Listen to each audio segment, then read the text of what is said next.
बरेली में आजादी के अमृत महोत्सव के मौके पर एक अलग ही तस्वीर दिखाई दी। ऐसा क्या देखने को मिला, बताएंगे आगे। साथ ही बताएंगे कैसे एक बहन के लिए रक्षाबंधन का त्योहार मातम में बदल गया। इसके अलावा एक महिला ने भाइयों के साथ मिलकर अपने ही पति की तिजोरी में डाका डाल दिया। क्या है पूरा मामला, आगे बुलेटिन में जानेंगे। नमस्कार, मैं मेघा और आप देख रहे हैं द लीडर हिंदी। अब खबरें विस्तार से। बरेली के दामोदर पार्क से समाज सेवियों को एसपी ने तिरंगा यात्रा की हरी झंडी देकर रवाना किया। शहर भर में 75वें अमृत महोत्सव को लेकर तिरंगा शोभा यात्रा निकाली जा रही है, वहीं कुछ लोग बाइक यात्रा भी निकाल रहे हैं। चुनावी रंजिश को लेकर दबंगों ने महिला को घर से पकड़कर खींच लिया और उसको जमीन पर गिराकर जमकर पीटा। महिला और उसके परिवार के 3 लोग मारपीट में घायल हो गए। महिला को घर से खींचकर पीटने की घटना सीसीटीवी में कैद हो गई है। वहीं घायलों को उपचार के लिए जिला अस्पताल में भर्ती कराया गया है। थाना भमोरा के गांव खेड़ा निवासी शिव कुमार राठौर ने बताया, ग्राम प्रधान से उनकी चुनावी रंजिश चल रही थी। पूरी लड़ाई चली आ रही है 2014 से, जब मैं 10 साल का था तब से। इन्होंने एक बार मेरे पापा को मारा था, उस बार बहुत मारा था उस टाइम। उसके बाद में अभी नवंबर में लड़ाई हुई थी, तब भी इन्होंने मेरी बाइक में आग लगा दी थी और कुछ भी नहीं हुआ उसके बाद में। ठीक है, हमने रिपोर्ट भी दी थी, हमारी रिपोर्ट ही नहीं ली गई थी। अब कल मेरी मम्मी दरवाजे पे बैठी थी, इन लोगों ने गाली गलौज किया आके। हमने कैमरे भी लगवा रखे घर पे। इन्होंने कहा कैमरे हटाओ वरना जान से मार देंगे। हमने कैमरे हटाए, मम्मी ने मेरे कहा कि कैमरे नहीं हटाएंगे। इतने मैंने बाल पकड़ के मम्मी को और ले गए और मेरे बाबा के भी सर फोड़ दिया है पूरा, और सुबह के लिए कैमरे भी तोड़ दिए इन्होंने हमारे।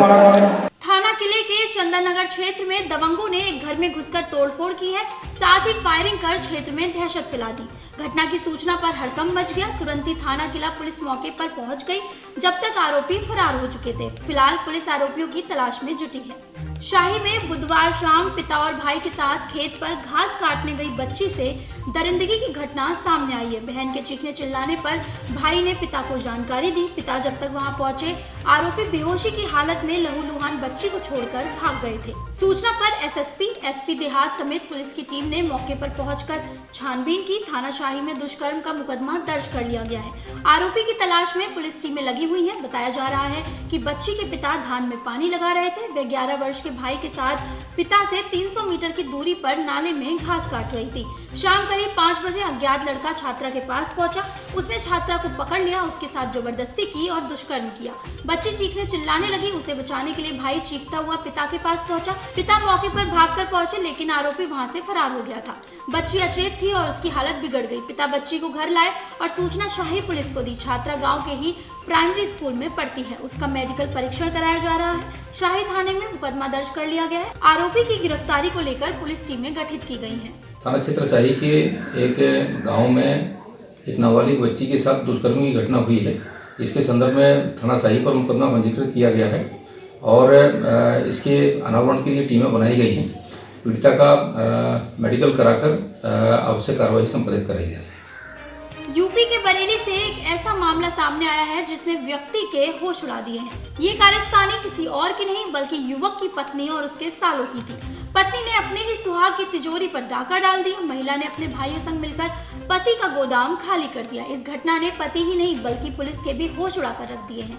दरअसल पिछले दिनों युवक ने गोदाम के लिए एक घर किराए पर लिया था, जहां उसने घर में सामान रख दिया था। इसकी जानकारी जब उसकी पत्नी को हुई तो उसने अपने भाइयों को बुलाकर उसमें रखा सामान गायब कर दिया। सामान की कीमत लाखों में थी। गोदाम मालिक को असलियत का पता लगा तो मानो उसके पैरों के नीचे से जमीन खिसक गई। पीड़ित व्यक्ति ने इसके बाद अपनी पत्नी और उसके भाइयों के खिलाफ मुकदमा दर्ज करा दिया है। इज्जत नगर में मुंशी नगर हाल आलोक नगर के रहने वाले कपिल शर्मा ने बताया कि उनकी इलेक्ट्रॉनिक्स की दुकान है, थोक का कारोबार है। 13 साल पहले उनकी शादी इज्जत नगर में आलोक नगर की रहने वाली संगीता शर्मा के साथ हुई।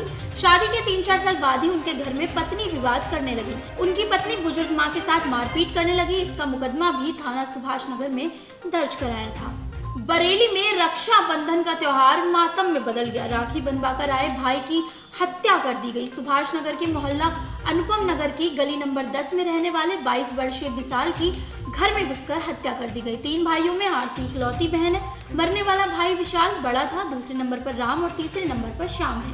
रंजिश बढ़ता देख विशाल कुछ समय पहले घर से कमाने के लिए निकल गया था। अल्मोड़ा पहुंचकर वह कारीगरी का काम करने लगा। धीरे धीरे मामला ठंडा हो गया। इधर रक्षाबंधन का पर्व भी करीब आ गया। इसी पर करीब 1.5 महीने पहले विशाल घर चला आया। शुक्रवार को रक्षाबंधन की धूमधाम से तैयारियां हुई। तीनों भाई पास में ही रह रही बहन आरती के पास गए, राखी बंधवाई। इसी के बाद नींद आने की बात कहकर विशाल घर चला गया। इसी बीच उसकी हत्या कर दी गई। भाई विशाल की कलाई पकड़कर बहन रोने लगी और कहती है कि यदि पता होता कि भाई आज हमेशा के लिए सो जाएगा तो घर से जाने ही नहीं देती। विशाल को 315 बोर के तमंचे से लगातार गोली मारी गई। पुलिस के मुताबिक एक तमंचे से लगातार फायर करना इतना आसान नहीं है, लिहाजा साफ है कि हत्या के आरोपी के साथ उसके साथी भी तमंचे से लैस थे। सभी ने ताबड़तोड़ विशाल पर फायर दागे। जब पूरी तरह से यकीन हो गया कि विशाल की जान चली गई है तब वे घर से भागे। इधर क्षेत्र में चर्चा हो रही कि हत्या के बाद कुछ देर तक आरोपित विशाल के घर के आसपास ही घूमते रहे। आजादी के 75वें अमृत महोत्सव पर राष्ट्रीय जागरण उद्योग व्यापार मंडल ने भामाशाह सम्मान समारोह का आयोजन किया। ये कार्यक्रम मेयर के सिटी कैंप कार्यालय में किया गया, जिसमें मुख्य अतिथि के रूप में पूर्व केंद्रीय मंत्री, बरेली सांसद संतोष गंगवार, बरेली जिलाधिकारी शिवाकांत द्विवेदी और मेयर डॉक्टर उमेश गौतम उपस्थित रहे। भारतीय जनता पार्टी अल्पसंख्यक मोर्चा के राष्ट्रीय अध्यक्ष जमाल सिद्दीकी आज बरेली सर्किट पहुंचे, जहां उन्होंने प्रेस कॉन्फ्रेंस की। प्रेस वार्ता को संबोधित करते हुए उन्होंने बताया, आजादी के अमृत महोत्सव को लेकर सरकार की तरफ से विभिन्न कार्यक्रम किए जा रहे हैं, उसी के अंतर्गत वे बरेली आए हैं। इससे पहले वे पीलीभीत भी गए थे, जहां उन्होंने अल्पसंख्यक समाज के लोगों से मुलाकात कर उनको जागरूक किया और आजादी के समृद्ध महोत्सव के अवसर पर लोगों को घर घर तिरंगा लगाने की अपील की। जब उनसे सवाल किया गया कि भाजपा तिरंगा बेचने का काम कर रही है, तो उस पर उन्होंने कहा कि ये विपक्ष की भाजपा को बदनाम करने की साजिश है, इससे ज्यादा कुछ और नहीं।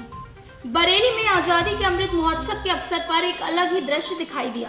एक रिक्शा चालक निःशुल्क सेवा प्रदान कर रहा है, जिसमें उसने बताया कि जिस तरीके से देश के यशस्वी प्रधानमंत्री और प्रदेश के मुख्यमंत्री लोगों को बेहतर सेवाएं दे रहे हैं, तो क्यों ना वो भी कुछ इसमें अपना योगदान दे। इस मौके पर उसने एक दिन के लिए निःशुल्क सेवा प्रदान की, जिसके अंतर्गत उसने सभी सवारियों को बिना रुपए लिए उनके गंतव्य तक छोड़ा। इसी के साथ उसने बताया कि आने वाले समय में जन्माष्टमी के अवसर पर भी उसके द्वारा इस प्रकार की निःशुल्क सेवा प्रदान की जाएगी। बरेली के थाना इज्जतनगर में रात 11 बजे पड़ोस के ही रहने वाले एक व्यक्ति ने महिला से छेड़छाड़ का प्रयास किया, जिसके बाद महिला ने इसकी शिकायत अपने पति से की। इसके बाद मामला और बढ़ गया, जिससे सुबह आरोपी उनके घर पहुंच गया और उसके पति के साथ गाली गलौज करना शुरू कर दिया। इतना ही नहीं, उसने महिला के साथ भी मारपीट करने का अनुचित प्रयास किया और जान से मारने की धमकी भी दी। अब महिला ने थाना इज्जतनगर में एक शिकायती पत्र सौंपा है। आज के नेशनल बुलेटिन में बस इतना ही। देश दुनिया से जुड़ी तमाम खबरों के लिए देखते रहिए द लीडर हिंदी। हमारी ऐप द लीडर हिंदी को डाउनलोड कर लीजिए और यदि आपने हमारा चैनल सब्सक्राइब नहीं किया है तो अभी सब्सक्राइब करें। नमस्कार दोस्तों, मैं हूं आपका दोस्त विनोद राठौड़ और मैं आने जा रहा हूं 15 अगस्त 2022। जी हां, 75वीं सालगिरह आजादी की आपसे मुलाकात करने, आपसे बात करने के लिए शुक्रिया हमारे द लीडर हिंदी वालों का, जिन्होंने ये मौका मुझे दिया है। हम द लीडर पब्लिकेशन के बहुत ममनून हैं कि उन्होंने हमें आज़ादी की 75th सालगिरह पे बरेली आने के लिए मधु किया है। I am looking forward, I have always wanted to see Bareilly. दोस्तों, मैं हूं इस्माइल दरबार। मेरे लिए आज़ादी की 75वीं सालगिरह बहुत ख़ास होने जा रही है। द लीडर हिंदी ने इस अहम दिन को बरेली वालों के बीच रहकर गुजारने का मौका दिया है। आज़ादी का जश्न आपके साथ मनेगा। हाय एवरीवन, मैं हूं जसलीन मथारू। द लीडर हिंदी खरी बात मजबूती के साथ बहुत खुश हूं मैं कि पहली बार झुमके सुर में जरी मांझे के शहर मैं आ रही हूं। द लीडर हिंदी की मैं शुक्रगुजार हूं कि इस डिजिटल मीडिया प्लेटफॉर्म ने ऐतिहासिक शहर में, और वो भी आजादी के 75th सालगिरह पर, बुलाकर मुझे बरेली वालों से करीब और मुखातिब होने का मौका दिया है।